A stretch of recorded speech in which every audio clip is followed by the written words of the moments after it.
Hey, I'm here this morning sitting in the hitting facility at McEachern High School in Powder Springs with my man Jared Walker. And Jared, I got to know you a few years ago. You started coming to Westridge, I believe back when you were in high school or maybe middle school. And but you grew up right here in Powder Springs, went to McEachern, and just like every other young guy that ever started playing baseball at a small age, you had this dream of being a professional baseball player. So just tell me a little bit about your story growing up in this area and just talk a little bit about baseball. Smaller town, Powder Springs didn't have a lot of guys coming out, but great community, and it was, like I said, small, so I knew a lot of people. Coming into McEachern wasn't the best baseball teams, but the fact that we got to build it and win a region champ and go to playoffs and experience those things here was great, and we left, I feel like, a good legacy throughout McEachern baseball, and we built it up in a good way. So at what point in your journey with baseball do you realize, or does someone tell you, hey Jared, you're probably going to get drafted, this is your dream could be fulfilled? Right. It took some time. I mean, it didn't come like that through just starting high school. I grew up in like a single home house, and my mom didn't go to college. Mm-hmm. So my first thing was I wasn't even thinking about going to college. Mm-hmm. I just loved baseball.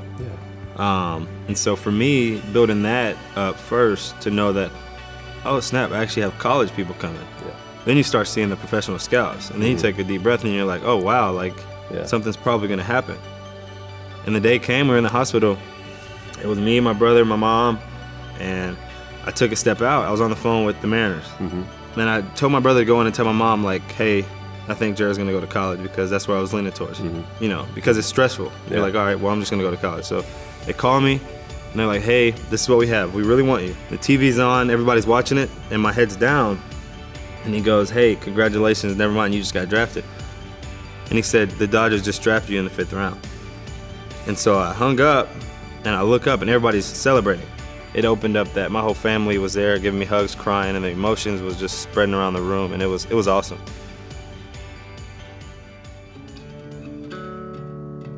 So Jared, you have this very amazing, unique story that honestly involves a lot of suffering, a lot of loss, and this really kind of goes back to being about 5 years old in kindergarten. Talk a little bit about what happened then. We got a call one day at my granny's house. Me and my brother was sitting over there hanging out with my granny until my mom got off of work, and my mom came home and said, hey, we have news to tell you. Mm-hmm. And we sit on her lap, and she told us the news that my dad had passed away. Mm-hmm. It was a total freak accident. He slipped and fell in the shower, hit his head. He lived on his own in an apartment, and he got a concussion and passed away. And for me and my brother, it was really hard. Even being young, I mean, you feel exactly what you need to feel, no matter what age you are, I feel like. And that really hurt. And for my mom, I think she took that strength of losing my dad to a whole nother level of raising 3 boys, because, it's not easy. So you're going through elementary school, single mom, you lost your dad, and at some point in your journey, there's a family that enters into your story that impacts you to this day. Talk a little bit about Todd and Michelle Harris. Well, definitely. Through the elementary stage, third grade, I had a teacher, Miss Harris. She introduced me to her husband. Basically, I went to his games at Pebblebrook, and I was always nervous. Yeah. Todd was an intense guy, and basically going through that, it was tough. But it was cool, seeing the Friday night lights and going to football, baseball games and sitting in the dugout. But as I got to 5th grade, I had Miss Harris again, and I got closer with him. And growing through that, we always kept a really close relationship. Through high school, Todd and them reached out to me, and they said, "Hey, can we help you with anything you need?" Yeah. We became a family. Yeah. They really helped me get to where I am now because of. We didn't have the financial side. We didn't have the full support. My mom couldn't be at every place at that time. So having them there with me really helped get to where I am. Yeah. Todd at the time was the head baseball coach at Woodstock High School. He was. And that's how I met you. Todd brought him. Yeah, he brought me in. It was, I want to say, right before my senior year of high school. Yeah. They said, hey, do you want to come to church with us on Sunday? And I said, I have a church, but I would love to check it out. Yeah. And I went, and kid you not, from that time forward, I used to drive to their house park my car, get in their car, and we'd go to church together. Yeah. And it's been awesome. I mean, I've been connected with West Ridge for almost 6 years, and it's been great.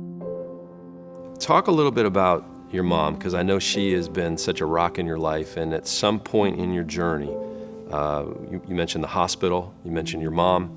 Talk a little bit about that. So my mom was my best friend, and when I say that, I mean it, because me and her had that relationship where I could tell her any kind of problems, you know what I mean, and she could give me the advice on anything I really had to talk about. But she was struggling through her health. But what happened was, my senior year, my brother passed away. When he passed away of an overdose of drugs, and that shot the whole family. I mean, because that was a brother to me that taught me how to be just strong. Yeah. You know, nobody's gonna knock me down. Yeah. You know, I'm gonna get up and fight. Yeah. I would cry on the way to a baseball game, and it's like, I got to play a 7-inning game, and I got scouts coming. But for me, I could not hold it in. Yeah. It was tough, and like I said, the support I had around me built me through that. My whole first year of professional baseball, she was in the hospital. So every time I called her every night, I called her through the hospital. Yeah. And just everything was swelling up, fluid, got dialysis, and it got to the point one day, I was on my way to my friend's draft party because he didn't have one before, and she said, "Hey, when you're done, I need you to come and talk to me." So the whole time on my mind, I'm thinking, what is this gonna be about? And I go right after, and she says, "Hey, I want you to sit down." And this was probably the hardest conversation till today that I've ever had. And my mom, she sat there and said, "I want you, no matter what, to be strong for your brother, for me, because I don't know how long this is gonna be." And for me, it was hard. I mean, hearing your mom tell you that this could be the last conversation, this could be the last time you see her, talk to her, it hurt, because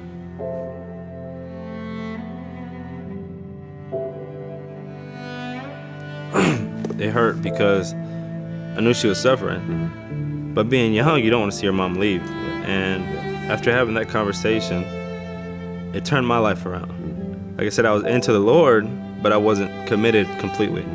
And the next day, actually, I went to church with Todd. And I want to say we went and talked to you that day. You did. And you prayed over me. And honestly, from that day forward, it's helped me be a stronger man through the Lord, but through other people around me. And after that, my mom passed away 10 months exact after my brother passed away.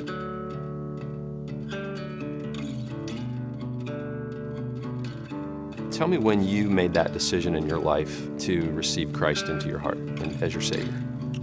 It had to be my senior year when I actually knew more about, why I was going to church. Yeah. I would go to church because I knew it was the right thing. Yeah. But it happened when I went that day and talked to you, and you prayed over me.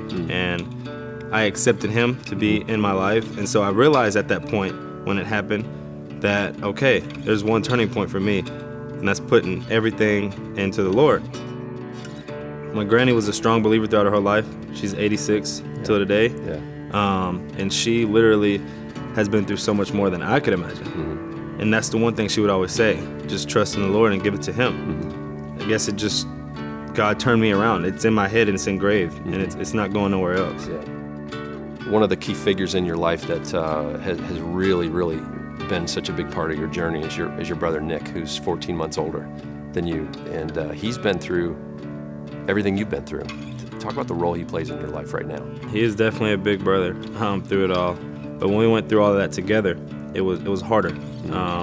He came home from college when my brother passed away, and having him still with me, and we always say we're all we got, because that's really important that we stick together through this, and we get through it. And I believe that it's slowly getting where we want it to go.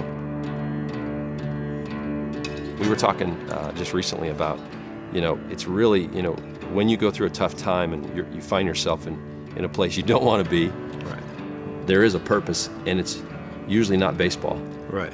It's always going to be about Jesus or other people. Right. And so Jared, you talked about receiving the Lord as your Savior your senior year, and the impact that had on you. But as you look back on your whole life, how do you see this string of God's faithfulness running through your whole life to this day?